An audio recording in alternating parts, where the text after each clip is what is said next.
इथंच उभी राहायची ते माझं पहिलं प्रेम. ते सो मी कितीतरी रोड ट्रिप्सवर गेलो. माझी पोलो.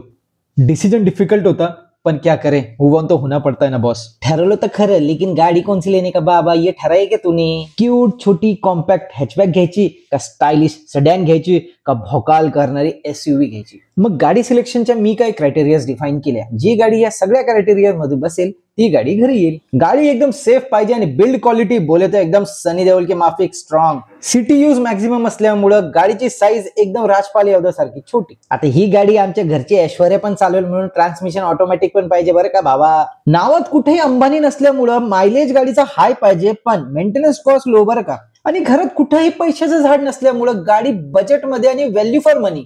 ढडडॅन ढडडॅन आणि मग आपला हिरो निघतो अशी गाडी शोधण्यात आणि पोहोचतो वाघोलीच्या रुद्रा मोटर्स मध्ये. इंडिया में सेफ्टी बोले तो सिर्फ टाटा, बाकी सब डुप्लिकेट आटा. वा वा वा क्या शेर मारा वा. टाटा मोटर्सचं नवीन पाखरू बघितलं का पिवळ्या कलरचं.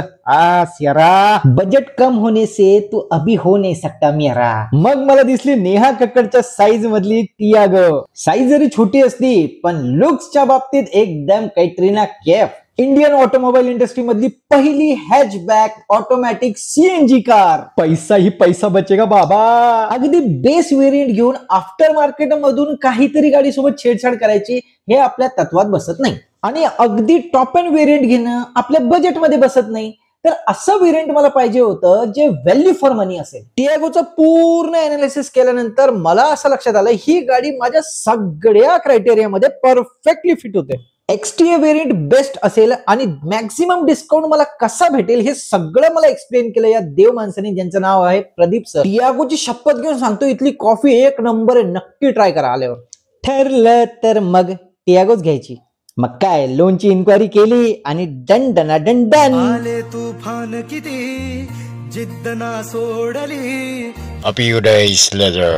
आता वेळ ती बँकेच्या 3-4 डझन डॉक्युमेंट्सवर सिग्नेचर करायची. मग रुद्रा मोटर्सने मला 10,000 पर्यंतच्या कोणत्याही एक्सेसरीज फ्री मध्ये ऑफर केल्या.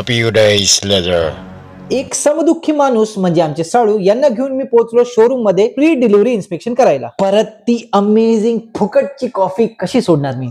तर ही आहे आमची पसंती. सांगितलेल्या सगळ्या एक्सेसरीज प्रॉपर लागल्या होत्या. मग आम्ही एसीबी प्रद्युमन बनून पूर्ण गाडीला मागून पुढून वरून खालून आतून बाहेरून सगळीकडून चेक केलं. गाडीचे सगळे इलेक्ट्रॉनिक्स सगळे बटन निर्दयीपणे दाबून दाबून चेक केलं की सगळे इलेक्ट्रॉनिक्स प्रॉपरली काम करताय का नाही.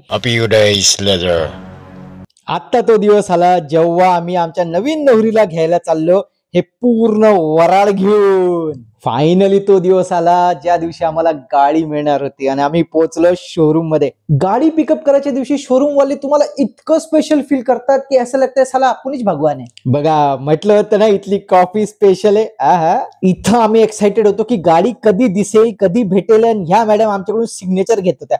केल्या बाबा सिग्नेचर्स कितीतरी. 5, 4, 3, 2, 1 काय ऑसम फिलिंग असते यार जेव्हा आपली नवीन कार आपल्याकडे येते. वाव. मग आमच्या घरच्या लक्ष्मीने येणाऱ्या नवीन लक्ष्मीची पूजा केली आणि फायनली ह्या क्यूट आणि युनिक रंगाच्या गाडीची चावी आमच्याकडे आली. इतनी ढासू और झक्कास गाड़ी अपने हाथ में आली है तो एक रोड ट्रिप तो प्लॅन करना बनता है ना बस. माझे 65 जोक बाजूला करून हा व्हिडिओ पूर्ण एंड पर्यंत बघण्यासाठी थँक्यू सो मच आणि तुम्हाला सॅल्यूट आहे.